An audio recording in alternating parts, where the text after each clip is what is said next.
Voltamos com mais um módulo do nosso curso sobre conceitos básicos em RFD.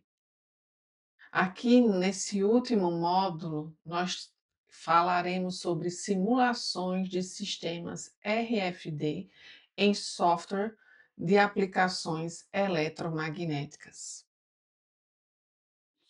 As simulações de sistemas de identificação por radiofrequência RFD que serão apresentadas nesta aula foram realizadas no software CST Microwave Studio, software de aplicação eletromagnética similar ao ANSYS High Frequency Structure Simulator, HFSS. O HFSS será o software que vocês utilizarão nas aulas práticas deste curso, desta residência em RFD. As simulações que serão apresentadas nesta aula podem facilmente serem replicadas no HFSS. Elas foram realizadas no CST Microwave Studio porque é o software ao qual nós temos acesso na universidade, onde ministro aulas na Universidade Federal de Campina Grande. Entendendo que tanto o CST como o HFSS são softwares que nós dizemos de aplicações eletromagnéticas. Então, toda e qualquer simulação dentro da área de eletromagnetismo que fazemos no HFSS podem serem feitas no CST ou vice-versa, ok? Então, nós iremos mostrar simulações de etiquetas com chip e sem chip. Nesse primeiro momento, vamos mostrar a simulação de etiquetas com chip da fabricante SmartTrack para detecção de embalagens, tá? Então, esse aqui é o modelo da SmartTrack Short Dipole. Essa antena, essa etiqueta RFD que possui uma antena, né? Ela já foi apresentada no módulo onde falamos de técnicas de medição, né? Técnicas de medição em RFD, onde algumas medições foram realizadas com essa etiqueta da fabricante SmartTrack. Então, nós iremos mostrar um exemplo de simulação de uma etiqueta com chip, que seria aqui no caso dessa fabricante. Aqui nós temos o desenho da etiqueta, né, projetado aí no CST Microwave Studio. Como já dissemos anteriormente, o CST Microwave Studio é um software orientado a objeto. Então, nós construímos a estrutura, né? Nós colocamos, né, todas as condições de contorno para que aquela estrutura possa ser simulada e, finalmente, nós iremos obter fazemos a simulação e iremos obter os resultados, diferente de um software que é necessário fazer uma programação com linhas de código e tudo mais. Então, o CST faz necessário apenas que se construa a estrutura no software, né, e possa definir as condições de contorno. Em todas as nossas simulações aqui mostradas, as condições de contorno definidas para o CST, para essas simulações, foram as condições no espaço livre, onde nós temos a permeabilidade magnética do A igual a 1, ok? Aqui é interessante quem não lembra, né, desses conceitos de condições de contorno, permeabilidade magnética, permissividade elétrica, tangente de perdas. É interessante fazer uma revisão desses conceitos de eletromagnetismo para que possa o quê? Definir as condições de contorno num software de aplicações eletromagnéticas, como é o caso do CST, como é o caso do HFSS. Então, aqui nós temos a resposta, né, em 3D, certo? Da RCS, a seção reta radar, que já explicamos anteriormente. E aqui nós temos a RCS polar, ok? Então, nós temos aqui na RCS tridimensional, nós podemos ver que os valores máximos estão em vermelho e os mínimos em verde.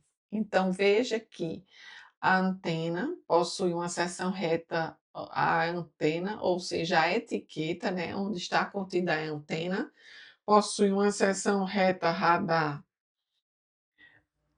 que aparentemente, né, ela é bem detectável, principalmente onde nós temos os picos, os valores aqui, né, em vermelho, aqui nós temos os picos da RCS, então são as regiões onde essa etiqueta será bem melhor detectada, digamos assim, ok? Então aqui nós temos é o, é o quão detectável é a etiqueta, né? Isso é o que o parâmetro RCS nos dá, o quão detectável é essa etiqueta. Então, nós podemos ver que em 3D ela tem alguns pontos cegos, né? Como aqui a gente pode ver no polar, alguns pontos cegos, mas em geral tem várias regiões em torno da etiqueta, né? Que ela pode ser bem detectada, ou facilmente detectada, ok? Então, aqui é a simulação primeiro da etiqueta. E aí vamos fazer uma simulação, né? Logo em seguida, de uma aplicação dessa etiqueta, né? Qual seria aí o intuito dessa simulação? Observar, né, como se comportaria essa etiqueta RFD com o chip, né, onde nós iríamos etiquetar vários itens, certo? Várias embalagens nesse caso aí, várias embalagens. E qual seria o comportamento? Uma etiqueta iria interferir na resposta da outra etiqueta? Então, as etiquetas foram alinhadas em duas fileiras, né? Duas fileiras de embalagens. Aqui nós temos 6 embalagens etiquetadas. A separação entre as embalagens de 10 centímetros e a separação entre embalagens vizinhas, né, de 3 centímetros. Então, entre as duas fileiras, separação de 10 centímetros e entre as embalagens vizinhas, 3 centímetros. Nós temos aí, no caso, 6 embalagens, 6 etiquetas, ok? Elas foram simuladas, né, utilizando portas discretas para alimentar, né, a antena existente em cada etiqueta e simulando as ondas eletromagnéticas provenientes do leitor, né, que irão incidir nas etiquetas, nós simulamos com guia de onda. Aqui é a porta do guia de onda. Então, o intuito dessa simulação é prever uma situação real em que vários objetos etiquetados estão dispostos em uma prateleira. Nesta simulação, utilizamos uma porta do tipo guia de onda e portas discretas na alimentação de cada uma das 6 etiquetas. Então, a porta do tipo guia de onda, simulando o quê? O leitor, né? Então, as ondas eletromagnéticas que são provenientes do leitor e que chegam às etiquetas RFD, né, essas ondas aí estão sendo geradas na simulação não por um leitor, mas por uma porta do tipo guia de onda, ok? Então, aqui nós temos a resposta, certo? Aqui dos coeficientes de transmissão entre as etiquetas e o guia de onda, que é o índice 7. Então, as etiquetas estão enumeradas de 1 a 6 e o guia de onda está na posição 7, ok? Aqui seria, então aqui a gente tem a resposta do coeficiente de transmissão, Aqui nós temos uma resposta mais aproximada em torno da frequência, né, que nós desejamos, aqui em torno de 0,78 GHz, que é a frequência de operação dessas etiquetas Smart Track, ok? Então, nós podemos observar aí, perante a resposta do coeficiente de transmissão, lembrando que o coeficiente de transmissão é um dos parâmetros de espalhamento. Como já foi dito anteriormente, é importante revisar esse conceito de parâmetros de espalhamento, coeficiente de reflexão, coeficiente de transmissão, ok?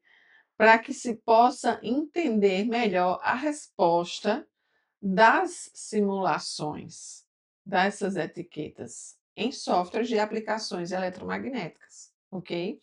Então, aqui nós temos a, respostas, a resposta de 6 etiquetas em função da porta do guia de onda, né? O coeficiente de transmissão, ok?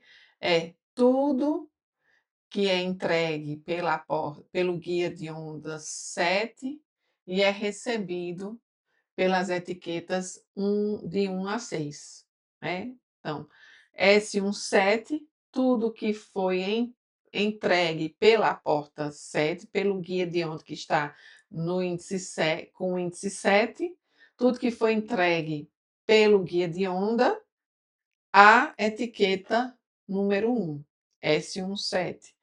S27, tudo que foi entregue pelo guia de onda, toda a onda eletromagnética, a resposta, né, que saiu do guia de onda que está no índice 7 e chegou à etiqueta com o índice 2, e assim sucessivamente, ok? Nós podemos observar que a etiqueta número 1, que está em vermelho aqui, apresentou uma melhor resposta de coeficiente de transmissão. O coeficiente de transmissão, quanto maior, melhor. Então, um valor de menos 45 dB é um valor maior do que, por exemplo, menos 50 dB, como sabemos. Então, eh, com isso, observando essas linhas, né, o coeficiente de transmissão, essas linhas desse gráfico, a etiqueta 1 apresentou um coeficiente de transmissão maior, ou seja, ela teve de todas as outras, menos interferências de todas as outras etiquetas, né. Já se a gente observar a etiqueta número 2, que está em verde, aqui é a resposta da etiqueta número 2, uma linha em verde, veja que ela teve um coeficiente de transmissão menor. Por quê? Porque a etiqueta número 2 teve uma maior interferência das etiquetas adjacentes, diferentemente da etiqueta 1, que estava ali na ponta, né, não tinha tantas etiquetas nas proximidades interferindo como a 2, que estava ali no meio das etiquetas, digamos assim. A 1, né, e a 6 estavam em extremos e por isso sofreram menos interferências, ok? Então, com isso apresentaram um maior valor de coeficiente de transmissão. Então, aí nós temos a resposta da simulação das etiquetas Smart Track Short Dipole, ok? Lembrando que dados, né, de parâmetros eletromagnéticos como permissividade elétrica, a permeabilidade eletromagnética, a gente viu que nas condições de contorno utilizamos um, mas tangente de perdas, etc., tudo isso depende do material que fabricamos as etiquetas. Permissividade elétrica do material, a tangente de perdas do material, etc. Então, esses dados, né, serão fornecidos nas aulas práticas, para que vocês possam reproduzir essas etiquetas que estão na vida real já, né, que já são comercializadas, que vocês possam reproduzi-las no HFSS. Então, todos esses dados dos parâmetros eletromagnéticos serão fornecidos durante as aulas práticas, ok? E vocês poderão comparar a resposta que vocês irão obter com a resposta que eu obtive, por exemplo, dessa etiqueta Smart Track. Teremos outras etiquetas que também serão simuladas durante as aulas, ok? Aqui é outro exemplo de projeto em um software de aplicação eletromagnética, novamente, o CST, de uma antena de baixo custo para integração de leitor UHF operando na faixa de 902 a 928 MHz. Então, essa primeira simulação mostrada foi de uma etiqueta RFD com chip. Agora nós iremos mostrar uma simulação de uma antena utilizada no leitor de um sistema com etiquetas RFD também com chip. Então, essa antena, construída em laboratório, ela também foi citada em alguns momentos no módulo que falamos de técnicas de medição, né? Uma antena construída por alunos de mestrado da Universidade Federal de Campina Grande, com o intuito de utilizá-la, né, acoplada ao leitor, né, para a detecção das etiquetas. Ela é uma antena PET quer dizer o quê? Uma antena planar, quadrada, né, feita de alumínio, então por isso que ela é de baixo custo, porque o substrato utilizado foi o alumínio. A frequência de ressonância dessa antena é de 915 MHz, né? Então, na letra A, a gente tem o layout da antena desenvolvida, né? Construído, né? O layout construído no CST. Aqui é uma visão, né, das explodida, digamos, da antena, ou seja, a gente consegue ver as partes que compõem a antena separadamente. E aqui é o protótipo construído da antena na própria universidade, né? Esse protótipo foi utilizado em em vários setups de medição, tanto dentro da universidade, numa câmara anecoica, como também em um ambiente mais realista, como eu mostrei no módulo anterior, em um hospital, um almoxarifado, para detectar os produtos que ali estavam etiquetados com etiquetas RFD com chip, ok?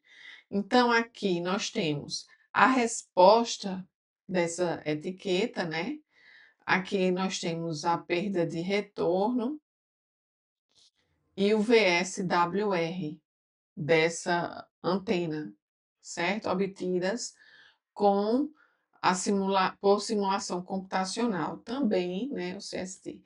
Então, nós podemos observar aqui, com a resposta do parâmetro S11, que ela possui uma frequência de aproximadamente 0,9 GHz, ou seja, a gente viu, né, que ela está em 915 MHz. Aqui nós temos o VSWR, certo? Veja que aproximadamente na frequência de interesse ele está bem próximo de 1 VSWR, o que é interessante, né? O VSWR é um parâmetro que nos mostra as perdas, certo? Envolvendo essa antena como coeficiente de reflexão, né? O VSWR está diretamente ligado ao coeficiente de reflexão. Então, se ele está aí próximo de 1, Isso é bem interessante. Isso quer dizer que o coeficiente de reflexão está próximo de zero. Quer dizer que essa antena está transmitindo com uma boa eficiência, ok?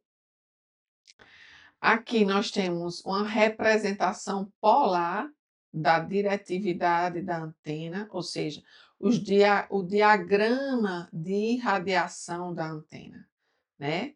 O diagrama azimutal, certo? O diagrama de elevação, onde observamos a colatitude, ok?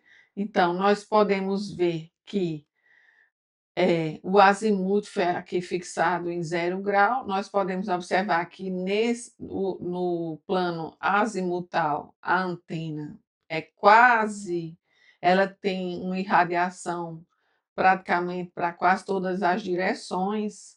Então, podemos, assim, por assim dizer, que é um diagrama, nesse caso aqui, quase isotrópico, enquanto que aqui, né, o de elevação mostra que, nesse caso aqui, a antena possui uma diretividade, né? Nós temos aqui um diagrama de radiação direcional nesse outro plano, certo? E aí, aqui a gente vê que a largura de feixe, né? Nós temos uma largura de feixe aqui, mais ou menos entre 30 e -30, certo? Graus. Então, veja que ela possui uma diretividade razoável, né? A antena PET. Ela poderia ser classificada como uma antena, não uma antena isotrópica, mas uma antena omnidirecional, por assim dizer. Por quê? Ou quase omnidirecional, porque ela é diretiva em um plano e quase isotrópica em outro plano. Esses conceitos de antenas, né, quanto, por exemplo, o diagrama de radiação isotrópico, diagrama de radiação omnidirecional, direcional, esses conceitos, mais uma vez, eu digo aqui, podem ser revisados ou vistos pela primeira vez nos livros de antenas, tá? Esses conceitos básicos estão sempre nos primeiros capítulos, onde são apresentados os parâmetros das antenas, ok? Se a antena possui uma boa diretividade, isso é interessante, né? Por quê? Porque nós podemos focar, né, em medições de visada direta, ok? Ou focar em medições que a gente precise apenas do sinal proveniente apenas de uma direção. E geralmente, né, a diretividade também, quando a gente tem uma boa diretividade, a gente também procura produzir uma antena com alto ganho. E aí essa antena, para medições, ela sempre é bem-vinda, né? Uma antena que possui uma boa diretividade e um alto ganho é sempre bem-vinda, né? Ela possui um bom desempenho em aplicações de medições, ok? Onde a antena está sendo utilizada para realizar medições. Aqui nós temos o diagrama de radiação, aqui mostramos o polar, aqui nós temos o diagrama de radiação tridimensional, né, dessa antena, e sugestões de posicionamento em aplicações de inventário. Então, aqui nós temos a antena posicionada na parede, né, se ela está aqui posicionada na parede. Então, nós temos a região com maior nível de sinal aqui, né, nessa direção da estante, ou seja, veja que ela é direcional e está voltada para a estante, né? Ela está posicionada na parede de forma que onde eu tenha maior nível de radiação emitido por essa antena, esteja na direção da estante, né, já que essa antena irá ler o sinal refletido pelas etiquetas. Aqui, se é posicionada no teto, também nós conseguimos direcioná-la para a estante, de modo que o nível máximo de sinal emitido por essa antena, que está em vermelho, né, esteja focado ali sobre a estante, onde nós vamos ter na estante nós vamos ter os produtos que estão etiquetados, ok? Aqui nós temos alguns parâmetros dessa antena PET quadrada de alumínio com frequência de ressonância em 915 MHz. Então, aqui nós temos quais os parâmetros obtidos por simulação. Então, na simulação, a frequência de ressonância obtida foi 913,5 MHz. A largura de faixa, né, ou seja, a região onde essa antena irá operar, 39,6 MHz, com uma perda de retorno à frequência de ressonância de menos 23,2, o que é um bom resultado, né? VSWR mínimo de 1,14, a diretividade em dBi de 3,1 e com eficiência de radiação em dB de menos 0,00255. Esses são parâmetros de antenas.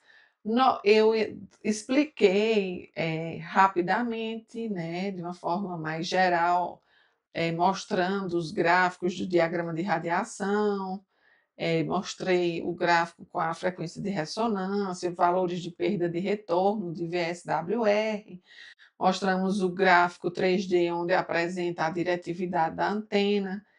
Então, são parâmetros que nós sempre iremos obter em simulações com antenas.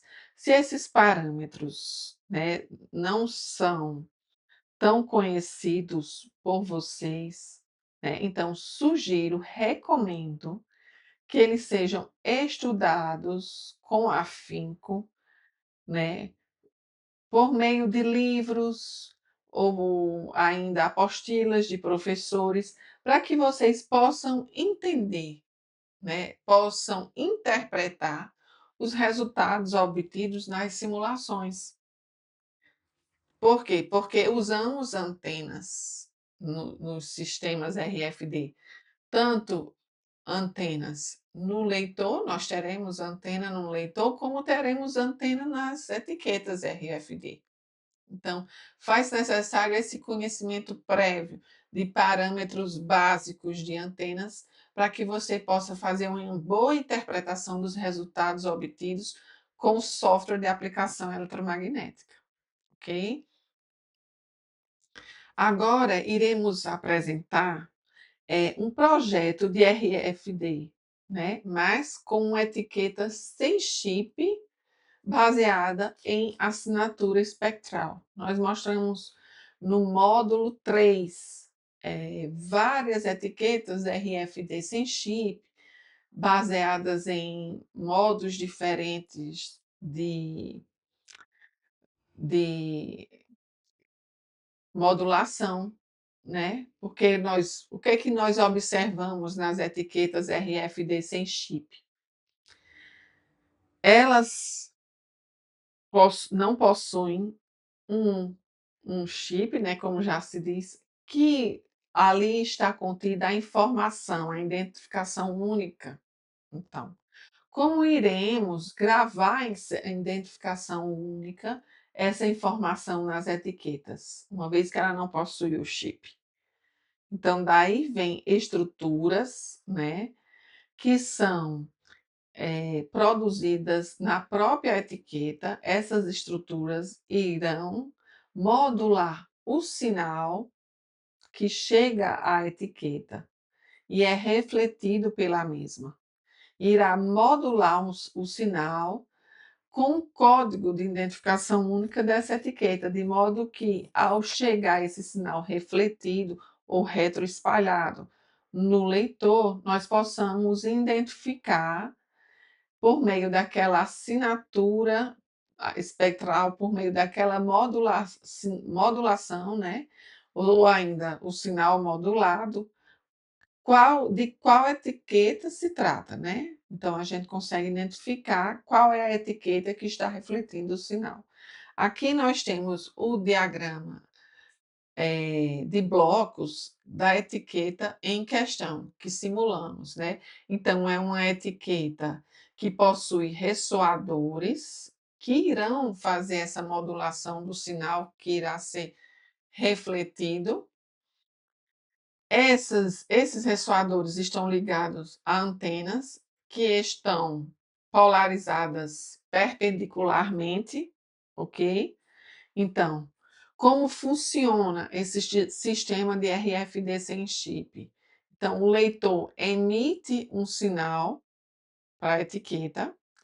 Essa antena aqui, que no caso, essa antena PET circular, ela está polarizada verticalmente.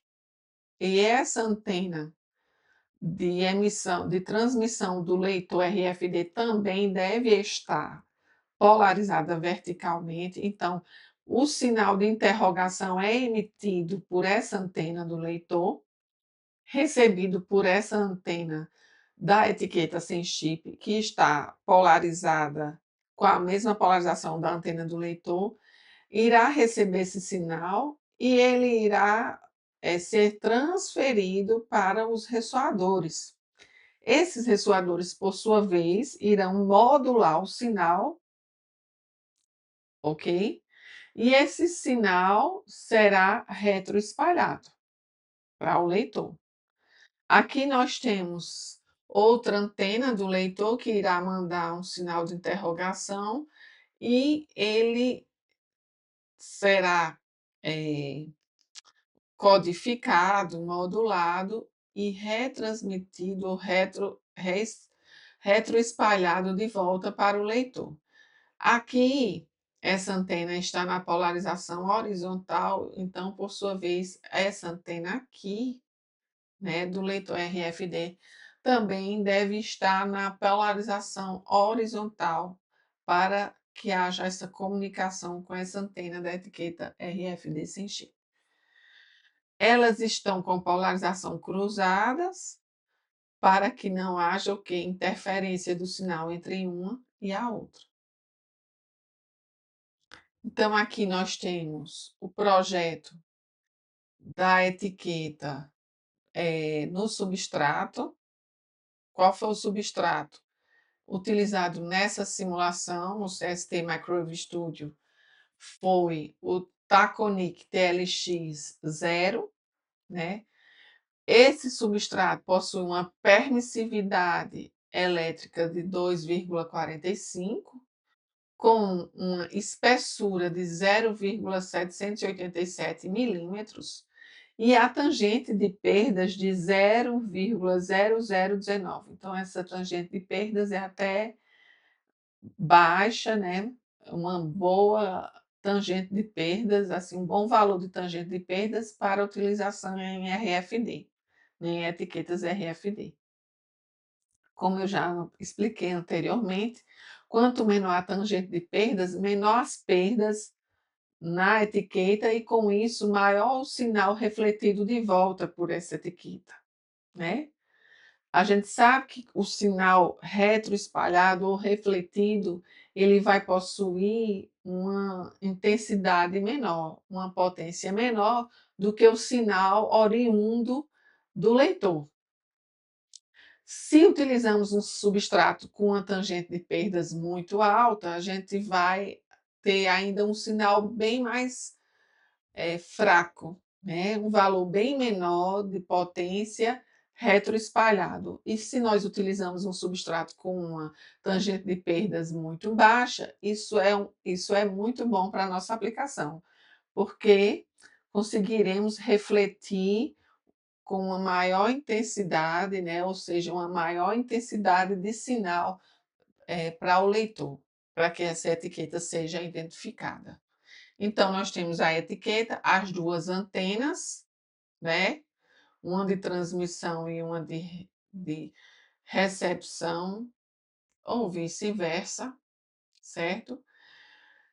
Onde nessa etiqueta aqui, nós vamos ter uma antena na polarização vertical e outra na horizontal. Então, se essa antena na polarização vertical, ela recebe o sinal, esse sinal é transmitido, né, e passa aqui por essa linha de transmissão, e vai haver influência desses ressoadores sobre esse sinal, de modo que irá modular esse sinal, e esse sinal já modulado ou codificado será retransmitido, retroespalhado para o leitor por meio dessa antena que está polarizada perpendicularmente, ok? Esse princípio aqui é um princípio do que a gente chama filtro de micro-ondas. Então, nós temos aqui vários ressoadores, né, que em suas frequências de ressonância irão gerar o quê?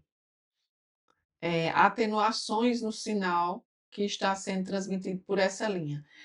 Esses ressoadores, eles não estão ligados diretamente à linha, mas eles são acoplados a essa linha por meio de acoplamento magnético, né? Então, nós temos um acoplamento magnético que irá permitir que haja essa comunicação entre esses ressoadores de microfita e a linha de transmissão, de modo que esses ressoadores irão causar atenuação nesse sinal que passa por aqui em suas frequências de ressonância. E assim esses ressoadores irão modular o sinal. Esse sinal modulado irá carregar o quê? A identificação única da etiqueta RFD sem chip, ok? Aqui, para título, né, de informação, no CST, ondas planas foram emitidas ao conjunto de antenas de polarização cruzadas com a intensidade de vetor de campo elétrico de 1 volt por metro. Então, o sinal que emitimos para simular essa etiqueta RFD sem chip foi um sinal de 1 volt por metro, ok? Nós utilizamos uma sonda eletromagnética, que chamamos, uma sonda para emitir esse sinal. E essa sonda emite ondas planas, né? Ondas planas, já vimos, esse conceito é bastante visto em eletromagnetismo, são ondas que possuem o campo elétrico perpendicular ao campo magnético, né, em sua composição, e elas obedecem às equações de Maxwell. Então, é outro conceito aí interessante a ser revisado, é o conceito de ondas planas. Então, veja, foram colocadas 4 sondas que emitem ondas planas para essa etiqueta, ok? Então, disposição das sondas na região de campo distante. Lembrando que a região de campo distante da antena deve ser calculada. A região de campo distante vai depender da frequência que essa antena está operando, então ela deve ser calculada. É importante rever como calcular essa região de campo distante, né? Então, veja que essas sondas, elas vão trabalhar, né, vão emitir sinais em uma determinada frequência. É importante que a etiqueta esteja na região de campo distante dessas sondas. Veja que nós temos aqui ondas, eh, no caso, ondas eletromagnéticas sendo emitidas por sondas. Essas 1, 2 e 3, essas 3 sondas estão polarizadas horizontalmente. A gente pode ver aqui pela setinha na horizontal, enquanto que essa sonda, né, na vertical, na posição 4, também vai estar emitindo sinal para essa etiqueta, ok? Então, qual a resposta? Qual é a resposta dessa etiqueta, né? Qual a resposta obtida quando temos 4 sondas emitindo sinal, ondas planas, né? Para essa etiqueta, qual a resposta que nós iremos obter? Então, nós temos aí, né, as sondas que estão na mesma polarização que a antena de recepção da etiqueta, conseguiram transmitir seu sinal de forma satisfatória, né? Aqui é a magnitude do campo obtida com as sondas. Então, ó, veja, as sondas receberam esse sinal, certo? Da etiqueta. A sonda número 1, a sonda número 2 é a verde e a sonda número 3 a azul. A 4, né, que está na polarização cruzada da etiqueta RFD, a gente não conseguiu, né, fazer nenhuma medição do sinal proveniente dessa etiqueta, certo? Ou ainda um valor muito baixo, aproximadamente zero.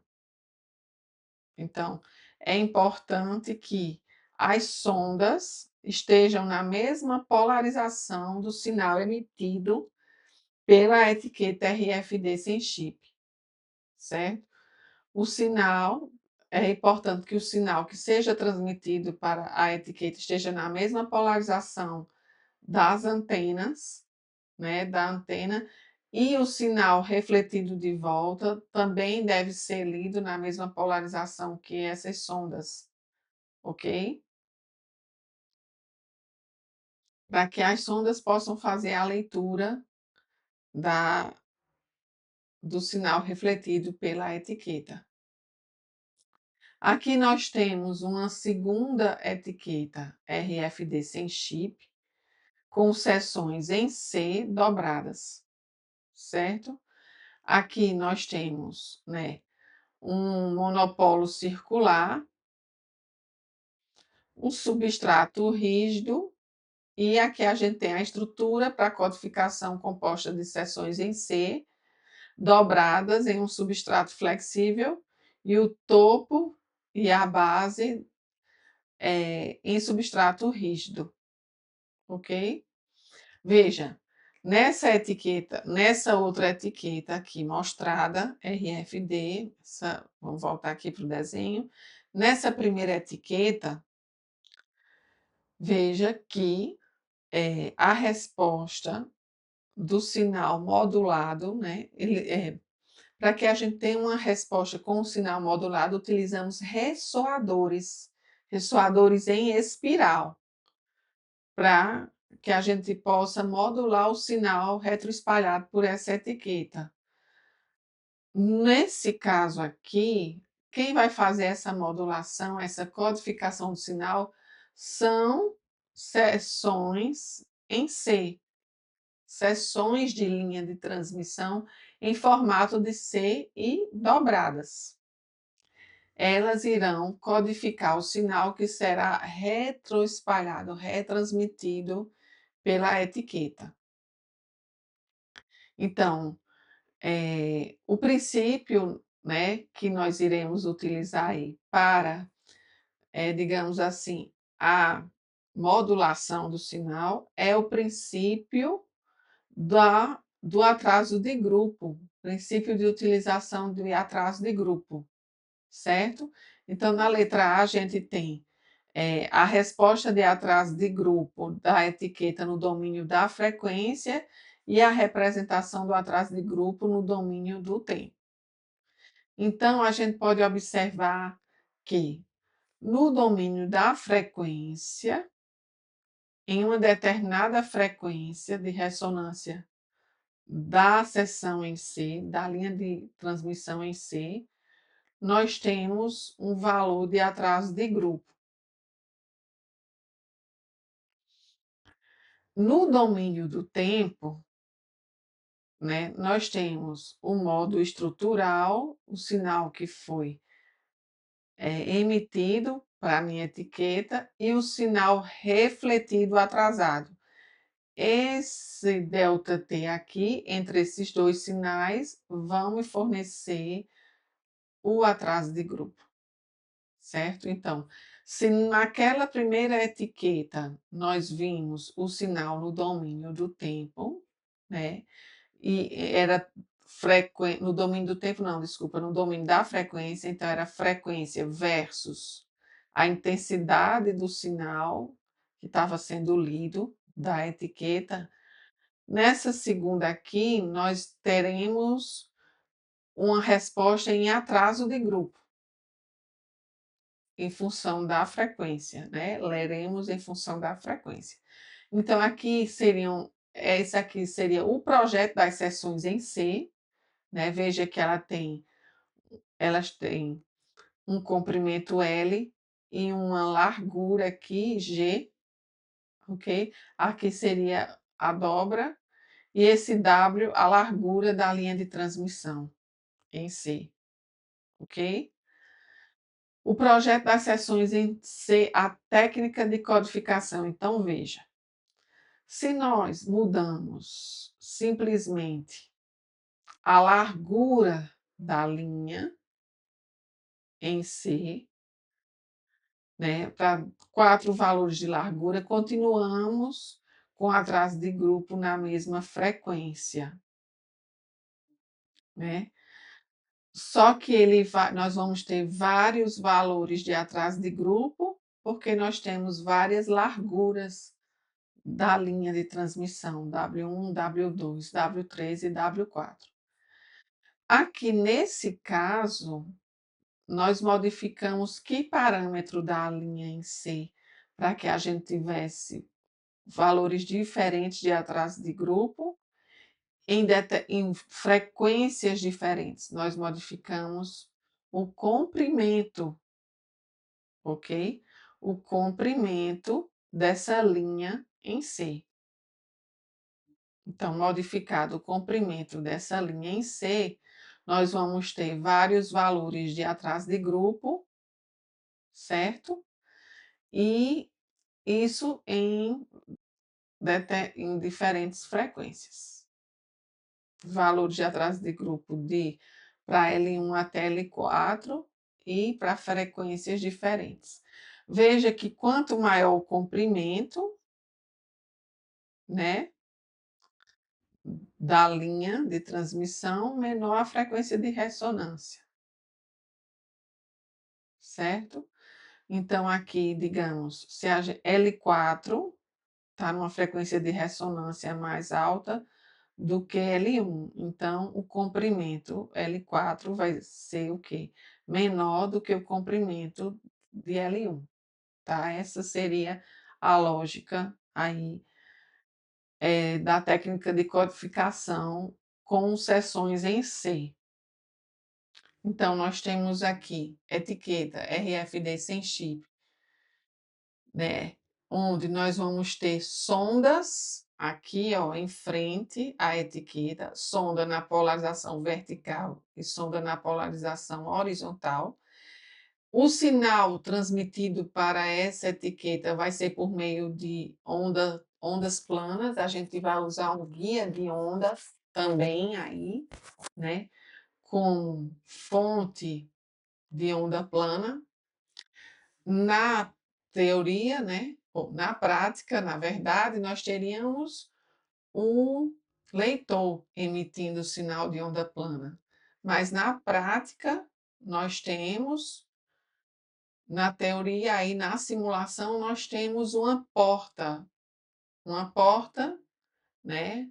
Uma waveguide, que é dito no CST, por exemplo, onde irá me fornecer ondas planas.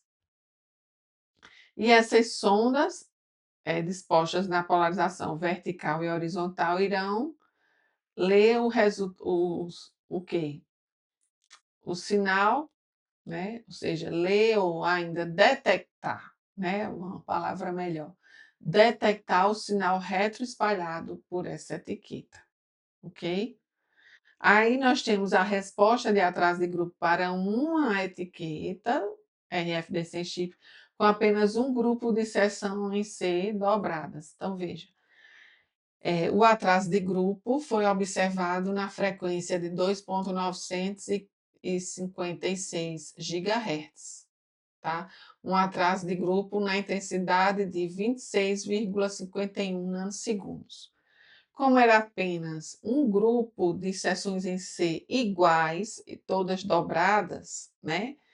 Nós tivemos atraso de grupo em apenas uma frequência de ressonância, certo? Na frequência de 2.956. Elas estão dobradas porque, como elas apresentam a estrutura dobrada, elas irão fornecer um atraso de grupo ainda maior do que se elas estivessem, né, todas no mesmo plano. Então, a gente dobra as seções em C para que, com isso, ela forneça um maior nível de atraso de grupo, certo? Aqui, né, é um exemplo dessa mesma etiqueta, só que em vez de ter, veja, essa etiqueta, ela possui um substrato que fornece o plano de terra rígido e essa região aqui, né? Ou seja, essa estrutura que mantém as seções em C dobradas, ela também é rígida. Nesse caso, né, foi desenvolvido por nós mesmos lá da UFCG, isso foi um trabalho desenvolvido por mim e toda uma equipe, né? Nesse caso aqui, nós construímos tanto no CST como também fisicamente. Fizemos as medições, né, em laboratório dessa etiqueta. Construímos essa etiqueta aqui, onde todo o substrato utilizado nessa etiqueta foi apenas flexível. Então, nós temos uma etiqueta com uma antena PET circular em um substrato flexível e as seções em C também um substrato flexível dobradas, certo? Multicamadas de seções em C, como é dito, ok? Aqui seria as seções em C sem um plano de terra e esticadas, certo? Aqui a gente tem o monopolo circular e ele possui um plano de terra. Então, as seções em C não possuem plano de terra e o monopolo circular possui um plano de terra. Aqui seria a resposta da etiqueta RFD sem chip, baseada em seções em C, mas utilizando apenas substratos flexíveis, certo? Então, nós temos aí a resposta de atraso de grupo em função da frequência. Veja que para diferentes valores de comprimento de linha de atraso, né, das linhas de transmissão que fornecem o atraso, nós temos o que? Valores diferentes de atraso de grupo. Mas todos centrados próximos à frequência de quê? De 6 gigahertz, ok? Então, nós temos aí aqui nós temos todas essas linhas, a vermelha, a verde, a azul, a laranja, para cada comprimento da minha seção em C, nós obtivemos esses valores diferentes de atraso de grupo, mas todos centrados na mesma frequência de aproximadamente 6 gigahertz.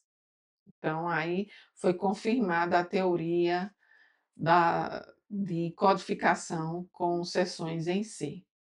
Então, esses aí foram os exemplos, né, que tivemos de simulações utilizando software de aplicações eletromagnéticas. Eu agradeço a atenção de todos. Nos veremos nas aulas práticas e boa sorte nas aulas próximas que vocês terão outros módulos. Boa sorte em suas aulas, tanto presenciais como online. Eu espero que todos façam bom proveito dessas aulas todas, né, e que saiam com uma boa formação. Muito obrigada e até mais.